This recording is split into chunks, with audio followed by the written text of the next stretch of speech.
Well, kasi sa tingin ko, mahihirapan yung grupo ni na Senator Gatchalian maghanap ng presiding officer.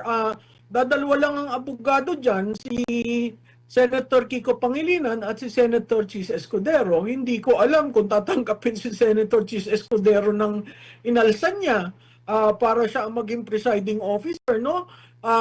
Alam rin naman natin ang kakulangan sa eksperyensya ni Senator Kiko Pangilinan. So, hindi ko alam kung ano itong ginawa nila na inopen nila. Kasi pag inopen mo yan at hindi ka sumunod sa saligang batas, ibig sabihin meron silang papaboran.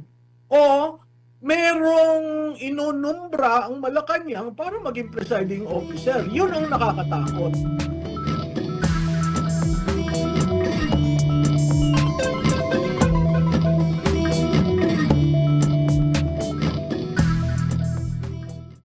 Alam mo, ang pinakamaganda sana nilang tingnan para hindi naman naipit ang mga kawani ng Senado, natatandaan niyo yung maze? Ito nung panahon ni yung pagtutunggali ni Senator Neftali Gonzales at Senator Ernie Maceda, may kumuha ng maze, yung linalagay. Kung wala kang maze, walang session. Pero dito, wala ko naisip noon, pero nakakaawa yung mga empleyado ng Senado na willing namang magtrabaho dahil ang sabi nga nitong Gatchalian-led group, kailangan magtrabaho dahil magkano daw milyon-milyon ang nauubos kung hindi sila nagtatrabaho.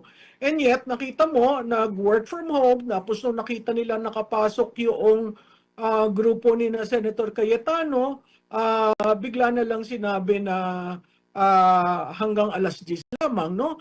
Nakakalungkot kasi kahit nagkaroon ng hearing, ang sinasabi nila, hindi daw tama yung hearing na yan kasi walang minutes, walang, parang walang nangyari, no?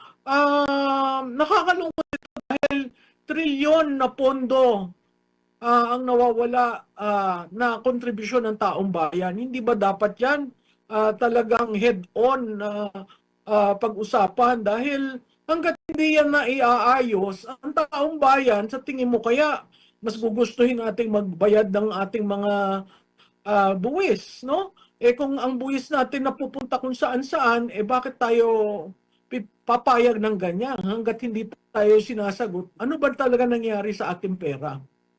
Tsaka yung kanilang ipinasa agad na rules sa impeachment, yung pag-amyenda, patunay ba yun na, Prof, na kinikilala pa rin nila na Senate President itong si Cayetano? Kasi sabi doon na parang pwedeng humalili in case na wala. Well, kasi sa tingin ko, mahihirapan yung grupo ni na Senator Gatchalian maghanap ng presiding officer. Dadalwa lang ang abogado dyan, si Senator Kiko Pangilinan at si Senator Chis Escudero. Hindi ko alam kung tatanggapin si Senator Chis Escudero ng inalsan niya para siya ang maging presiding officer, no?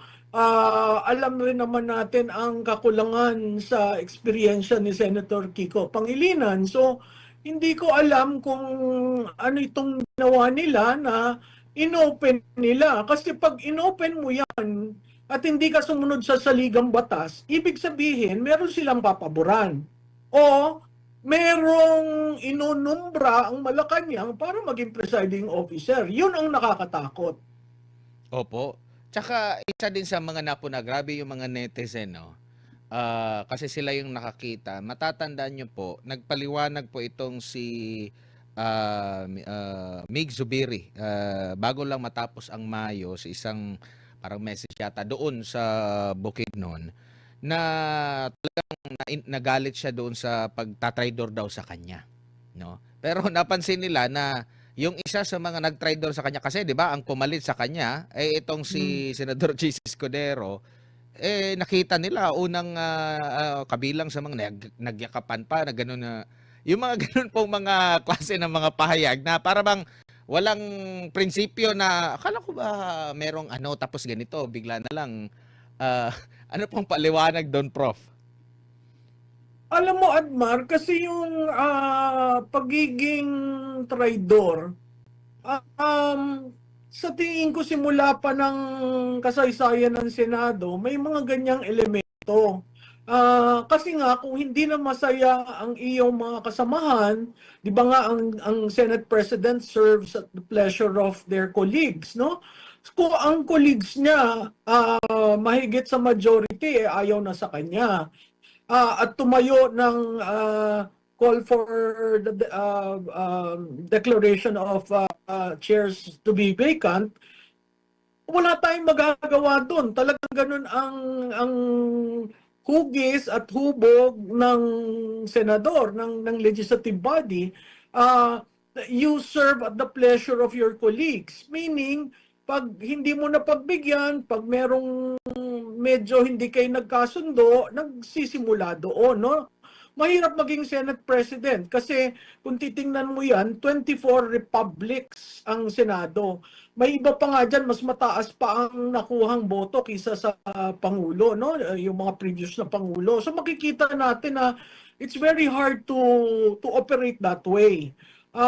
Itong administrasyon na ito, katulad na rin ang sinabi ko sa inyo noon, 4 na ang naging Senate President. Diyan sa 4 na yan, parating merong magtatakwil, parating merong magtatraidor, dahil hindi nila nagugustuhan o hindi sila napagbigyan ng pabor. Ganun talaga yun eh. May tinatawag na log rolling, may tinatawag you scratch my back, I scratch yours. Ganun talaga yung deliberative body na wala na sa atin yung mga panahon na elder statesman. Pag sinabi ng elder statesman na hindi, ganito ang ating pag-uusapan. They talk among themselves. So, isang napakahirap na desisyon na dinaanan ng Senado ay yung pag-alis ng US bases sa atin. Pero nakita nyo, nagrespeto ng bawat isa ang kanilang posisyon, pero dahil may majority, at the time I think the Senate President had to break the tie. So Senator Salonga had to make that crucial decision. At nakita natin doon, kahit na nag-rally si President Cory Aquino na pabor sa extension ng base militar, tinanggap niya yung desisyon ng Senado. Ganun talaga sa demokrasya, hindi mo talaga makukuha ang kabuuan dahil parating merong magsasalita na ayaw. Ang problema lamang dito sa binagkas ni Senator Mig Zubiri, kung galit siya doon, bakit all of a sudden? Tama ka, no? All of a sudden, inayapos niya si Senator Escudero.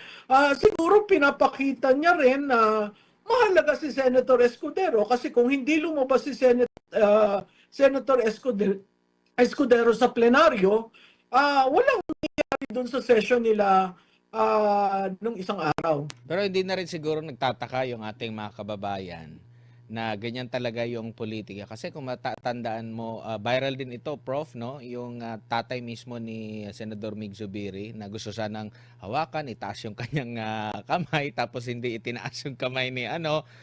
Kumbaga, kasi malinaw eh, kung titingnan mo yung video, parang alam ko naman na napansin siya kasi sila lang dalawa nandoon eh. Tapos hinawakan pa ng tatay niya yung kamay ni BBM during that time, hindi pa rin siya pinansin. So kumbaga, in short, sabi ng mga netizen, parang binastos. Pero sa kabila nito, ito pa rin yung nangyari po, Prof. So ganyan talaga ang mga politiko. At hindi siguro ganyan.